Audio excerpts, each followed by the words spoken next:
What happens when a huge movie star decides he wants to come back to weekly television? You get a series packed with office panic, public screw-ups, and a deputy mayor cleaning up everybody's mess. So how did a new show that kept changing stay alive for 6 seasons? Let's find out. This is the history of Spin City.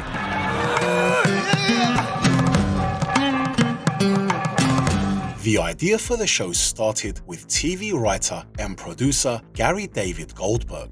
He wanted to keep working with one of his favorite comedy writers, Bill Lawrence.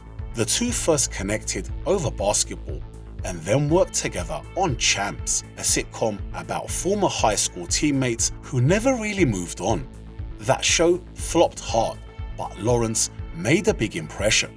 Soon after, Goldberg had a light bulb moment. So he called Lawrence and asked him how he felt about trying to make a TV show with Michael J. Fox. And of course, Lawrence said yes. Meanwhile, Fox was looking at television again, but if he was gonna go back, he wanted something different. So Goldberg and Lawrence got in touch and pitched him an idea about a sitcom built around a New York deputy mayor.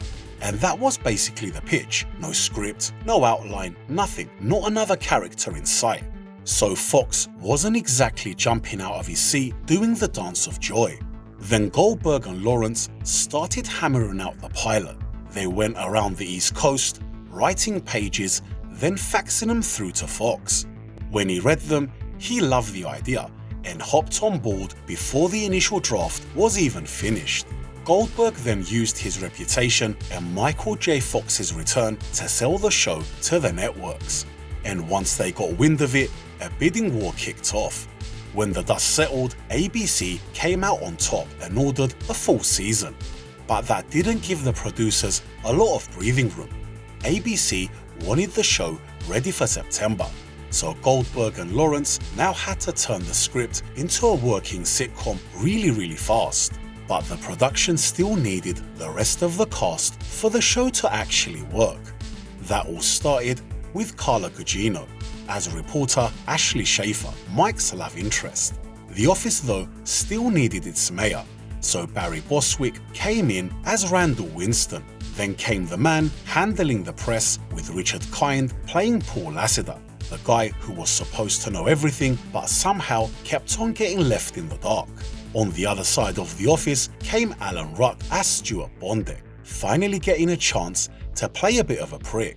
Meanwhile, City Hall needed a couple of people who weren't complete idiots. So Michael Boatman came in as Carter Haywood and Connie Britton joined as Nikki Faber to bring in some balance. Monday on Spin City, a lip-locking, spit-swapping, jiggy-jiggin' shot. When Spin City arrived in September '96, it came out swinging, with around 26 million people tuning in to watch Michael J. Fox's return to TV. As the season went on, the show kept climbing the ratings, finishing just behind Frasier and ahead of The X-Files and Walker, Texas Ranger. Entertainment Weekly even had readers writing in about how happy they were to have Fox back on TV. Meanwhile, most of the moaning critics actually behaved themselves. Howard Rosenberg at the Los Angeles Times called it very funny and praised the writing from Gary David Goldberg and Bill Lawrence. Tom Shales at the Washington Post said it was firing on all cylinders and was really competent.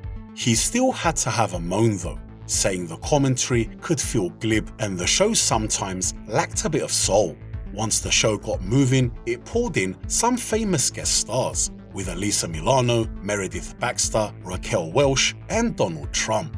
While the critics had nothing better to do, the writers were actually getting battered every week. Part of the problem was how much they were trying to cram into every episode. Some episodes had 20 or 30 short scenes, and only around 70% of them could be done in front of a live audience. The rest of it had to be shot separately, which meant the week kept stretching past the point of sanity, with some of the rewrites running until 4 o'clock in the morning. But keeping a show like this steady behind the camera wasn't easy. According to Goldberg and Fox, they were both really miserable. Goldberg said he was as unhappy as he had ever been before. On the other hand, Fox said the show was even filmed in New York City so he could stay close to his family. But despite that and his executive producer role, he still felt like someone being treated as only the star, not as somebody involved in creative decisions behind the show. So he eventually snapped and told Goldberg straight to his face he didn't need to be a father figure anymore. What Fox wanted was a partner. And after that, everything changed. But the show still wasn't finished shifting. The producers wanted to open up Mike's romantic options. So Carla Gugino was gone by December '96 and Jennifer Esposito joined the following year as Stacy Paterno, Mike's new assistant. My sister fooled around with his mechanic. She is so lucky. By the end of the third season, the ratings were slipping and the show moved time slots. Meanwhile, the Suits upstairs brought in Heather Locklear, hoping another big name could give the ratings a bit of a kick up the arse. While all of this was happening, Michael J. Fox was hiding a huge secret. He had been diagnosed with Parkinson's back in '91 when he was only 29. And by the time Spin City came along, he was managing working around his symptoms while filming. But as the condition got worse, it was harder to hide, and Fox eventually told the cast he couldn't carry on in the same way.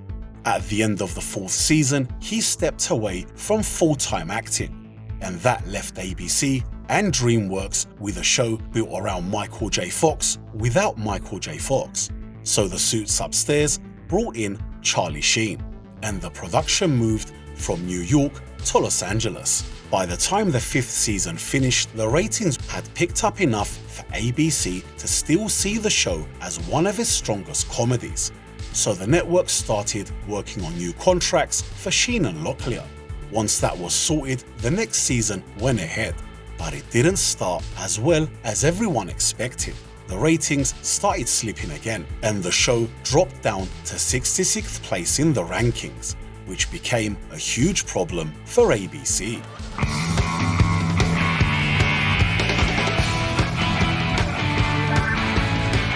So the network tried to give it a bit of a push, but whatever they tried didn't work. Even a heavily promoted episode with Martin Sheen turning up couldn't stop the slide, while Variety was reporting that the show hit its lowest point. By then though, Spin City wasn't the only show in ABC's crosshairs. The Suits upstairs were trying to clean up a bunch of struggling shows, with Dharma and Greg, The Job and Philly all on the way to the chopping board. So ABC swung the axe and Spin City aired its last episode in April 2002. But the axe didn't completely finish it off. The show had already moved into syndication before ABC pulled the plug, and after the original run ended, reruns kept it floating around on local stations. Here in the UK, from what I could find online, cause I wasn't in the country at that point, Spin City found its way onto Channel 4 and later turned up on Comedy Central.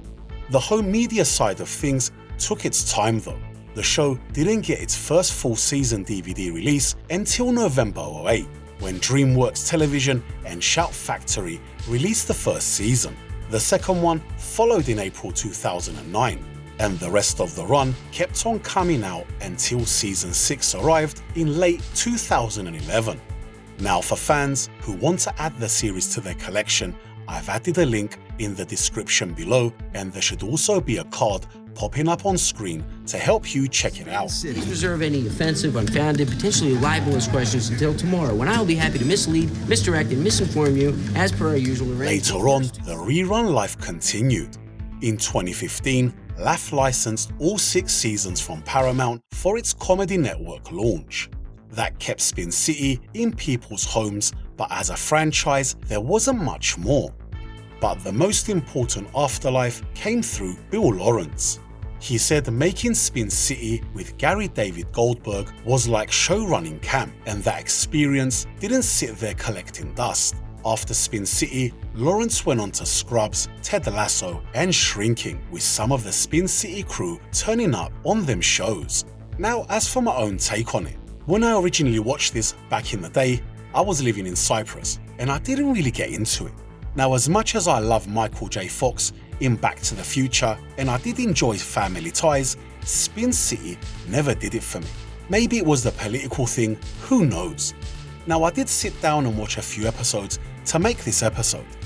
And again, it's not something I would sit down and watch like 10-15 episodes of, but that doesn't mean it's not a good show. Fox is brilliant and the show clearly knew what it was doing, but personally for me, it's not my cup of tea. Now, we're not done yet. Next time, we take a look at another classic series. Until then, why don't you check out our previous video on Due South. Thanks for watching, please like, subscribe, and I'll see you in the next one.